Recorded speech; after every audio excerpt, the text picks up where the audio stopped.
Olá, hoje aqui no Guia-me vamos receber o hebraísta, escritor e tradutor Getúlio Cidade. Ele serviu à Marinha do Brasil durante 32 anos, foi capitão de mar e guerra, é cristão e, como estudioso da Bíblia, se especializou no tema raízes judaicas do cristianismo e escreveu o livro A Oliveira Natural. Vamos conversar então com o Getúlio Cidade, aprender um pouquinho com ele sobre a nossa ligação com o judaísmo.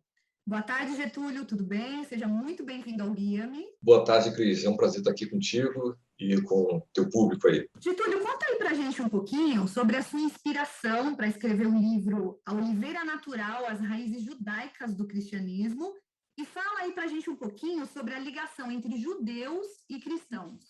Bom, a inspiração, na verdade, veio de um empurrão, né? Porque eu falava desse tema em alguns lugares e as pessoas, né, sempre começou com uma mulher que aquilo ficou gravado, né? Falou, poxa, você tinha que botar isso num livro, que ela sugeriu que fizesse módulos, né? Porque o assunto é realmente vasto, é praticamente inesgotável.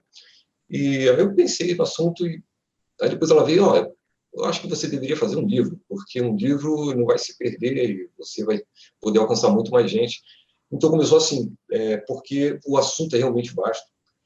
Existe muita ignorância, né, dos cristãos em relação a isso. E quando eu falo cristãos, é de uma forma geral, não só evangélico, católico, né, e eu incluo até alguns espíritas, né, porque esse livro ele tem chegado até muitos conhecidos espíritas, né, que têm até pedido para ler o livro, para ver se onde comprar, onde adquirir, porque eu não sabia que existia por parte dos espíritos esse interesse por Israel, né? Eu achei isso muito interessante. Então, surgiu assim, essa ignorância que a gente vê na igreja, ignorância no bom sentido, né? Desconhecimento, desconhecimento.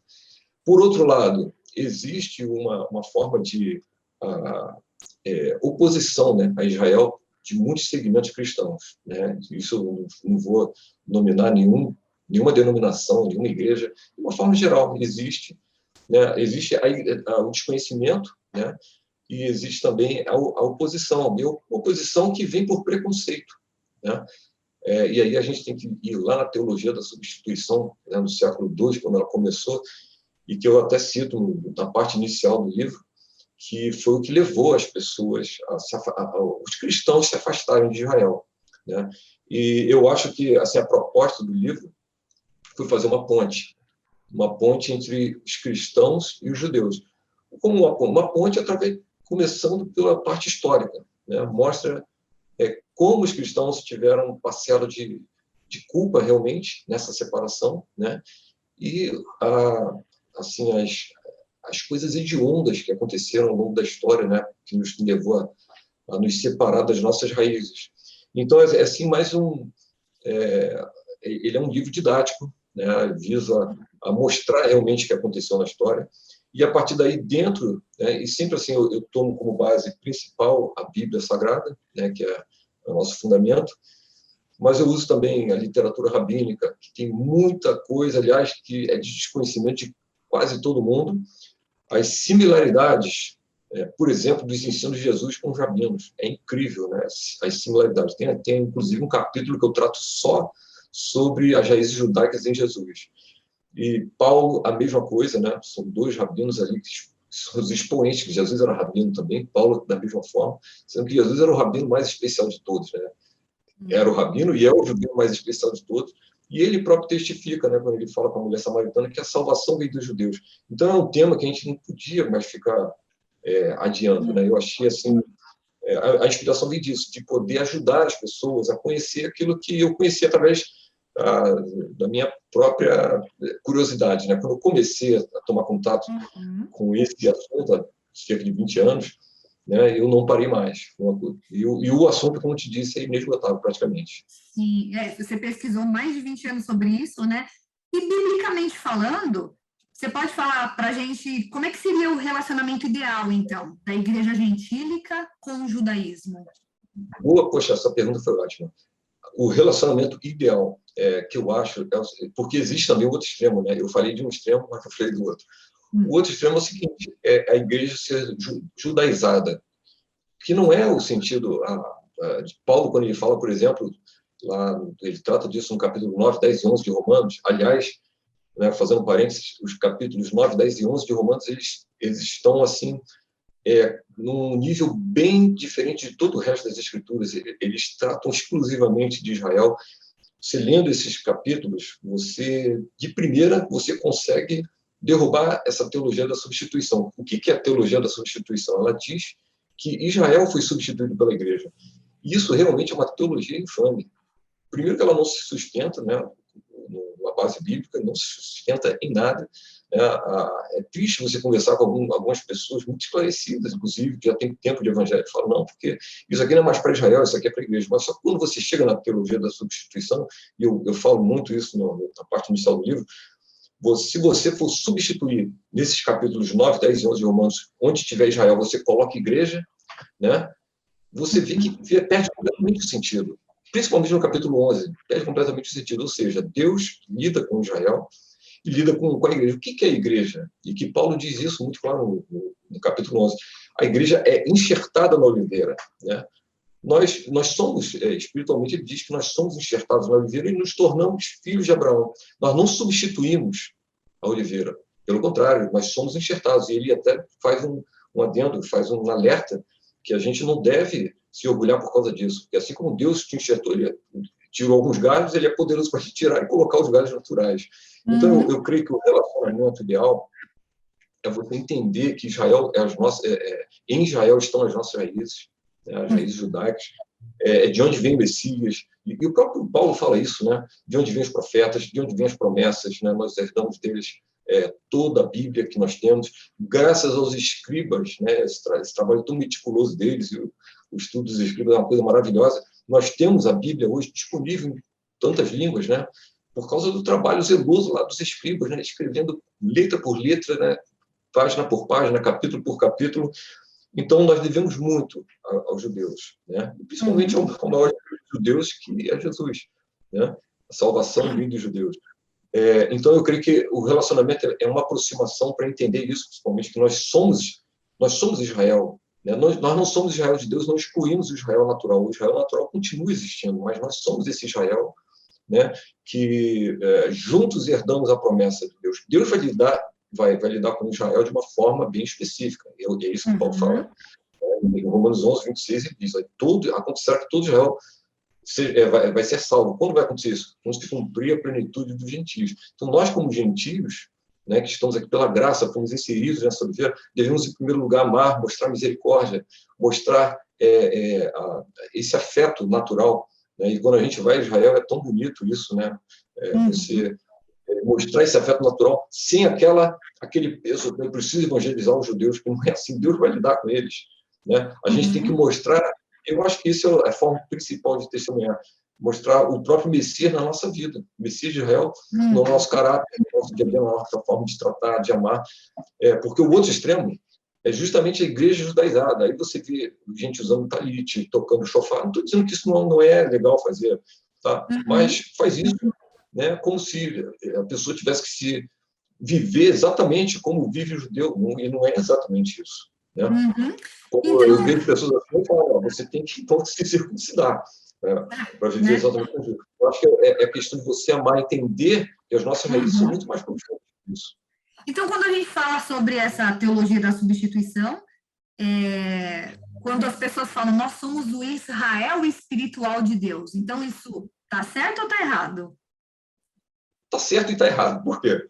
Porque nós somos Israel. Quando fala o que Paulo coloca no capítulo 11, eu acho que isso é tão claro, né? Mas sabe o que acontece, Cris? Eu acho que as pessoas têm uma resistência realmente.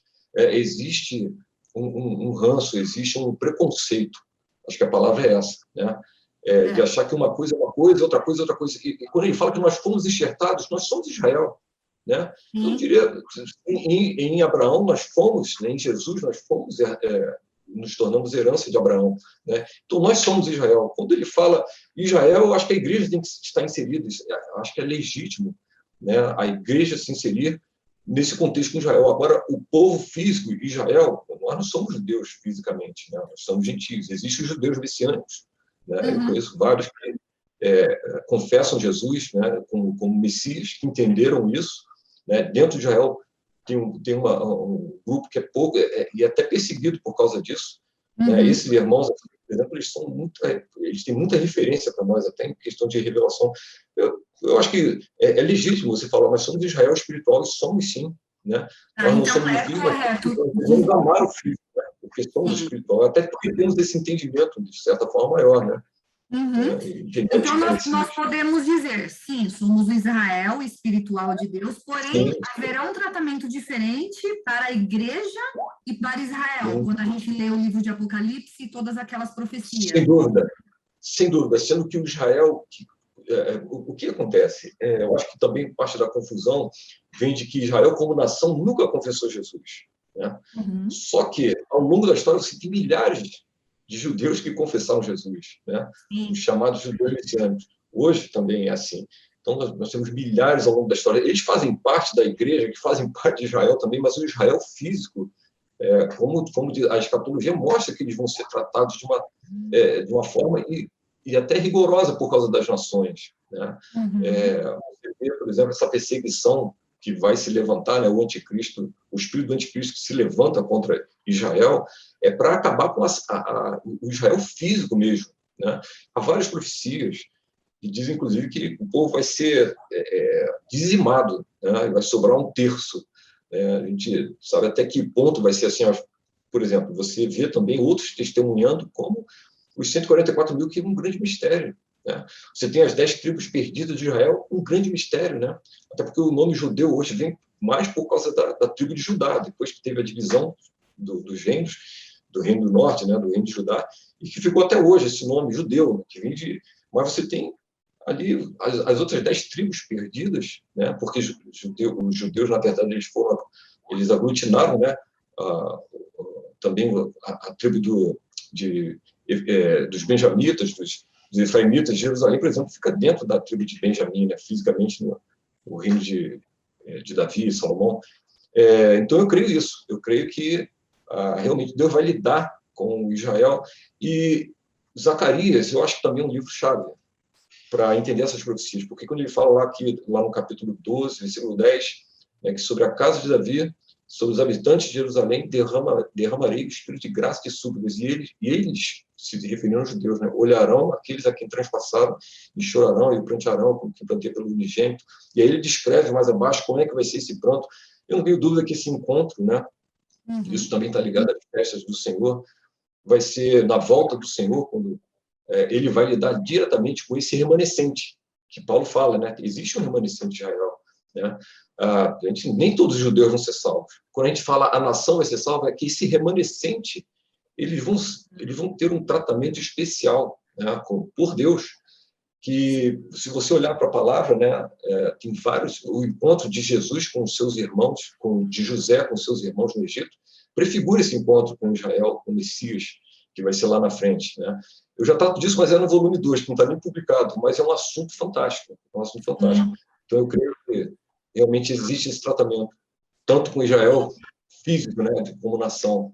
Sim. E quando você fala sobre os 144 mil, você acredita que esse número ele é simbólico ou literal? Porque a gente vê que os cristãos se dividem, né? Muitos falam que é uma simbologia, outros falam que é mesmo esse número. Sim, sim. Olha, a minha opinião pessoal, eu creio que se trata de algo literal, de alguém que vai ficar, porque ele fala que vai ser um remanescente, 12 mil de cada tribo, e aí bate aquele mistério que eu te falei, das 10 tribos perdidas, a gente não sabe. Você pode ser uma judia e não sabe. Eu posso ser um judeu remanescente, descendente dessas 10 tribos, a gente não sabe, porque esse mistério, assim, vai ser muito difícil de resolver, só Deus sabe, entendeu? Agora, esse remanescente ele vai estar testemunhando nesse tempo de dificuldade, né? E ele é bem específico, de cada tribo, a gente não sabe quem são. Eu creio que são pessoas ali que estão separadas para essa hora. Agora, isso é uma opinião, né?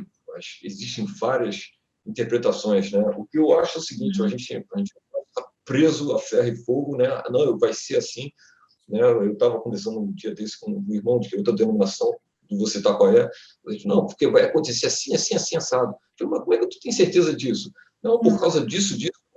A gente tem uma ideia, né, uma suposição, e aí entram as festas do Senhor, coisa que eu achei importante abordar nesse livro, e no volume 1, é a última parte do livro, né? São 3 partes, na terceira parte eu falo das festas do Senhor, que tratam do Messias. As 7 festas que tem na Bíblia, elas apontam para Jesus, de uma forma tremenda, sabe? E eu trato nesse livro as 4 primeiras, que são as que se referem à primeira vinda do Senhor. E você vê que no Nipo, como já aconteceu, a gente pode discorrer sobre elas com mais até liberdade, né? E você vê que Jesus se relaciona, né, em cada uma delas, tanto na Páscoa, que é a primeira, depois os Asmos, Primícias e Pentecostes. Para aí, tem mais 3 festas. Essas aí eu trato no volume 2, e que falam da segunda vinda do Senhor. E de tudo isso que a gente está conversando, desse livro de Zacarias, do testemunho de 144 mil, e é incrível que, se você for ver as possibilidades, né, e eu creio que, como na primeira vinda do Senhor ele cumpriu a risca, a ceia é um exemplo, né? A ceia que a gente faz na Páscoa é um exemplo do Cordeiro Pascual, como apontava para Jesus de uma forma assim rica em detalhes. E você vê que ele vai tratar da mesma forma nessa segunda vinda, que são as 3 festas, que é o Ano Novo, a festa das trombetas, né? O Yom Kippur, que é o dia do perdão, e o Tabernáculos, que é a festa da alegria. Acabamos de ter agora no mês passado, né? Participar dessas festas. Então, eu creio que Deus colocou os tempos definidos nessas festas para poder mostrar o plano de redenção dele para toda a humanidade, incluindo Israel, né? Que é o primogênito, que ele fala lá para Faraó, né? Israel é o meu primogênito. Israel não é melhor nem pior. Ele é o primogênito, né? Eu sou primogênito, né, de uma família de 5 irmãos. Então, eu sei que eu não sou melhor que eles, né? Mas eu sei que eu sou especial. Especial não significa ser melhor, né? Você pode ser marcado até para pior, mas, poxa, uma mãe, um pai, quando tem o primeiro filho, sabe que é diferente realmente, né? A primeira experiência. Então, o próprio Deus fala isso: Israel é o meu primogênito. A gente descarta isso, né? Nós somos Israel, acabou Israel. Deus não acabou com Israel. Inclusive, Paulo fala isso nesses capítulos, né? Rejeitou Deus a Israel? Não, de maneira alguma. Rejeitou. E isso passa batido, né? A gente lê a Bíblia, passa batido por isso. Ele está falando de Israel físico. Né? E sabendo que a gente tem essa raiz judaica, e já que você falou das festas, eu fiquei pensando aqui, os cristãos deveriam, então, comemorar essas festas judaicas? Olha, a minha resposta é: por que não? Porque o que acontece? Ao longo da história, né, isso eu trato na primeira parte do livro, como a igreja se paganizou, né? Você tem, por exemplo, eu estou falando de um assunto, sabe, Cris, que isso aí é muito polêmico, sabe? Eu digo, nós somos livres para não participar, mas também somos livres para participar, né? Eu digo isso com experiência de quem já foi a Israel, já participou das festas e também já participou até aqui, porque você tem um tempo. Só o fato de você saber aquele dia, um dia especial, você celebrar, ou com a tua família, né? Não tem nada de errado nisso. A igreja, ela se paganizou, por exemplo, nós começamos a celebrar festas que não estão ligadas ao calendário bíblico, né? E que, logicamente, está preso ao calendário judeu, né? Nós temos, por exemplo, o Natal, isso é muito polêmico, mas hoje muita gente tem mais clareza sobre isso, né? Jesus não nasceu em 25 de dezembro. Isso eu trato especificamente no capítulo que eu falo sobre o muro da separação, é quando a gente começou a se separar de Israel de uma forma assim tão terrível, e o 25 de dezembro ele foi imposto pelo Império Romano, né? E era a data de adoração a Nimrod, que era um deus idólatra, né? Então a idolatria era grande, e era também a data, né, do equinócio de inverno no hemisfério norte, né? Juntou várias festas, né? Várias ocasiões. Perdão, solstício, sim, solstício de inverno no hemisfério norte, solstício de verão para a gente aqui. E quando ele logo atingiu o seu ápice, né? E começava a declinar na eclíptica, que é a órbita do Sol, que o Sol gira em torno da Terra, mas a órbita imaginária do Sol, né? E então isso tinha era um motivo pagão.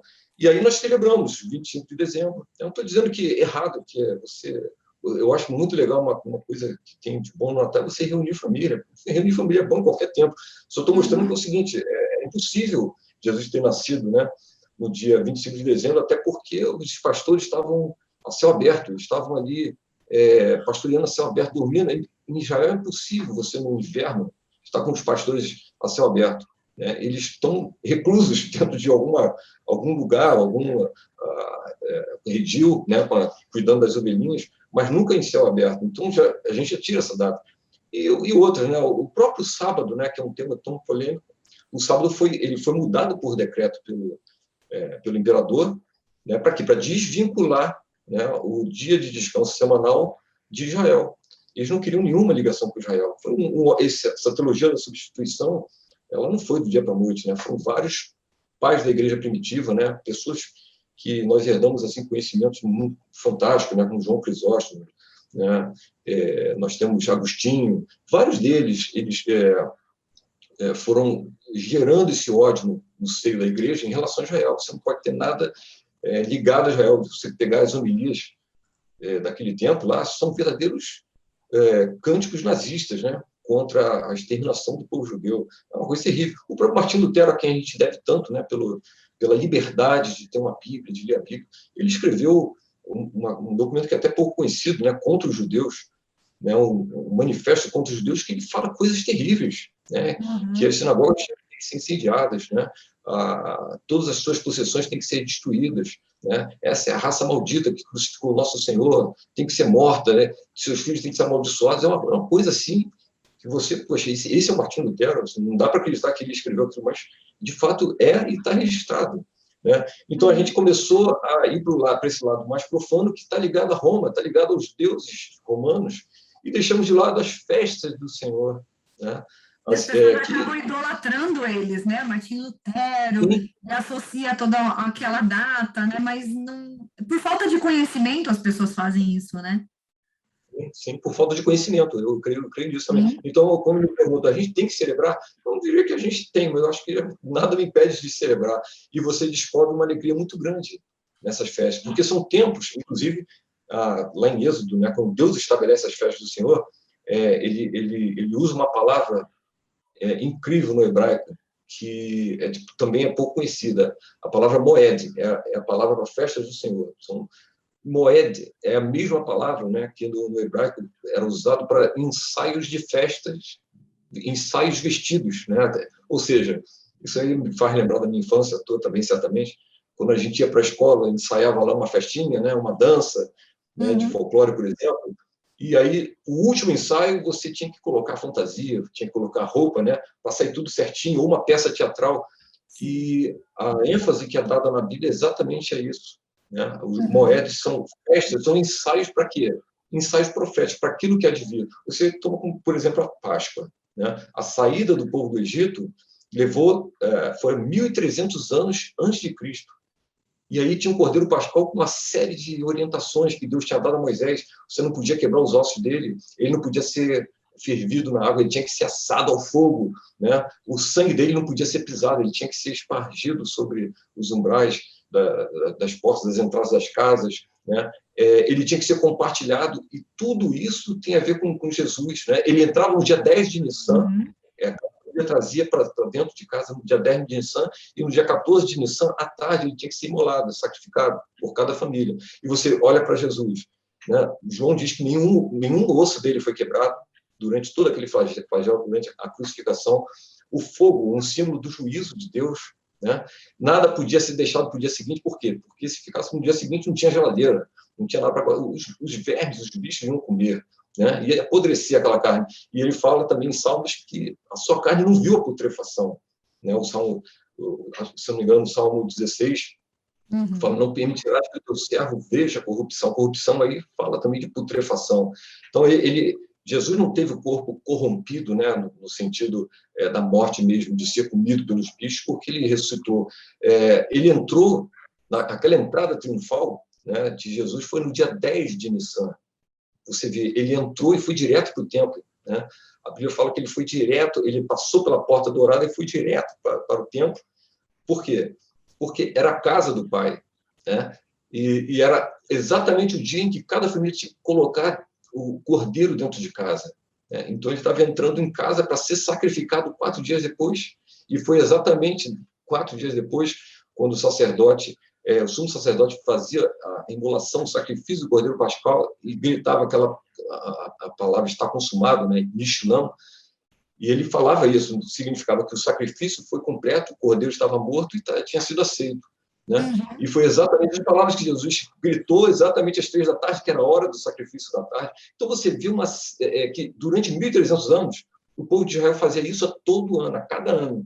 Aquilo era o quê? Era um moed, era um ensaio, né, para a festa verdadeira, que era o sacrifício do Senhor. Né? E a Na Bíblia Páscoa. mostra tudo isso, né? Verdade. A Bíblia mostra todos os detalhes, né? Não tem como a gente não entender, né? Eu tenho uma última pergunta para você agora, que é em relação ao povo de Israel ser o povo escolhido. Então, a gente vê lá na Bíblia, em Gênesis 12, 3, né? Falando sobre isso, que eu abençoarei os que o abençoarem, amaldiçoarei os que o amaldiçoarem, e por meio de você todos os povos da terra serão abençoados. Palavras de Deus para Abraão. E aí eu queria te perguntar, como é que a gente entende isso hoje? Isso vale para os dias de hoje? A gente ouve muito nas igrejas as pessoas falando sobre isso, né? As nações que apoiam Israel serão abençoadas, as que são contra Israel serão amaldiçoadas. Você acha que isso é válido para os dias de hoje? Sim, sem sombra de dúvida. Eu acho porque não é uma questão de fé, né? Então, eu estou falando aqui da minha fé. Eu creio, eu creio que isso se cumpre no nível individual e no nível nacional. Né? Você vê, por exemplo, em relação às nações, né? Que em Zacarias tem uma profecia muito interessante, Zacarias 14, no último capítulo, que ele diz o seguinte: já no reinado do Messias, né? Ele está falando do reinado do Messias, as nações vão ser obrigadas a subir durante a festa de tabernáculos para adorar o Senhor em Israel, né? Onde vai estar o trono do Messias, que ele vai reinar de Jerusalém. Né? Jerusalém, o próprio Jesus testificou aquilo que o Salmo 48 já diz: é a cidade do grande rei, né? A cidade do Messias. Ele chorou sobre ela e ele diz: eu vou voltar para Jerusalém. Né? E ele vai reinar de Jerusalém, né? Para governar todas as nações. Inclusive, nessa volta dele, é quando vai ter o julgamento das nações, e Mateus 25 trata disso, né? Quando ele fala, Mateus 24, sobre a grande tribulação, né? Sobre essa fuga da perseguição, e Mateus 25 ele está falando, a gente tem que ver que o contexto judaico é o quê? Ele está falando para judeus. Né? Ele vai separar as nações, o Filho do Homem vai separar as nações na sua vinda, vai colocar as ovelhas à sua direita e os bodes à sua esquerda. Ele está falando as nações, não é um julgamento individual. E aqui é o julgamento das nações. Ele fala: benditos sois vós de meu Pai, porque vocês me visitaram quando estava na prisão, me alimentaram quando tive fome, me vestiram, né, quando estava nu, me deram de beber quando tinha sede. Quando que nós fizemos isso contigo, Senhor? Quando vocês fizeram um desses pequeninos, e aí ele está se referindo aos judeus, não tenho dúvida disso. Sem sombra de dúvida, isso também é uma interpretação. Eu posso interpretar no nível individual, claro. E Deus vê cada moedinha que você dá, cada esmola, né? Você dá um lanche para uma pessoa necessitada, claro que Deus está vendo isso. Se visita alguém necessitado no hospital, mas primordialmente essa passagem se refere a como Deus vai lidar com as nações que apoiaram ou não Israel. E você vê que esse texto de Zacarias, ele fala que as nações que não subirem para adorar o Senhor em tabernáculos, não virá sobre elas chuva. Não vai ter colheita naquele ano. Vai ter um problema sério. Né? Você imagina, a gente passou aqui alguns dias, né, alguns meses aí sem água. Né? A gente viu o tumulto que foi. Né? O preço do café, por exemplo, disparou esse ano porque a colheita de café foi fraca. Né? Teve pouca chuva. Então, você imagina, é uma catástrofe ambiental, né? Uma nação ficar sem chuva durante aquele ano inteiro. E ele fala que justamente por causa de Israel. E eu creio que isso é literalmente, eu falo assim, a meu respeito, individualmente, eu me sinto uma pessoa muito abençoada por abençoar Israel, né? Desde quando eu entendi isso. E eu creio que você, Cris, qualquer pessoa que toma posse dessa palavra, e você abençoa Israel, e tem tantas formas da gente abençoar Israel, né? Começando pela nossa oração. Né? Os judeus, eles oram para que o Messias volte, né? Todos os dias, e para que os gentios sejam abençoados com a vinda dele. Você vê, eles oram pela gente, né? Mas a gente não ora por eles. Né? Então, eu creio que isso literalmente se cumpre, sim. Entendeu? Eu confio nessa palavra. Fica a dica, então, né? Que a gente possa começar a orar mais por Israel, né? Para que a bênção caia também sobre as nossas vidas, né? Sem sombra de dúvida. Porque Deus guarda, né? Deus guarda isso. Todas as gerações, ele vê a ação individual de cada um. Né? Foi um povo que ele escolheu. A gente sabe que nem todos os judeus vão ser salvos. Tem esse encontro específico do Senhor, né? Que vai lidar com Israel.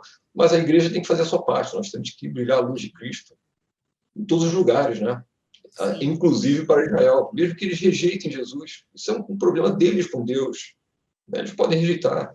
Eu tenho muitos amigos judeus, fiz muitos amigos judeus ao longo da vida. Né? Alguns deles creem em Jesus, outros não.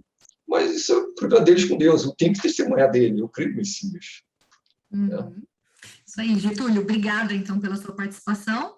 Eu vou deixar esse final, então, para você deixar uma mensagem para o público do Guia-me. Ótimo. Eu queria, antes de tudo, agradecer pela oportunidade de me dirigir a esse público, né, que acompanha o Guia-me. Nós temos, assim, eu criei um site do livro e estou entrando nas redes sociais agora, né, para a gente poder fazer uma divulgação maior. E nesse site, é um blog, eu escrevo muito sobre as raízes judaicas da nossa fé. Tem muita coisa assim que eu acho que é interessante. O pessoal tem dado assim uma resposta muito boa em relação a esse site. É o www.oliveiranatural.com.br. Lá tem os links também, se você quiser adquirir o livro, o e-book, né, está disponível na Amazon, ou na própria editora, diretamente, o livro físico, né, para quem preferir. E, assim, a mensagem final que eu gostaria de deixar é isso. A gente abrir o coração, leia Romanos 9, 10 e 11.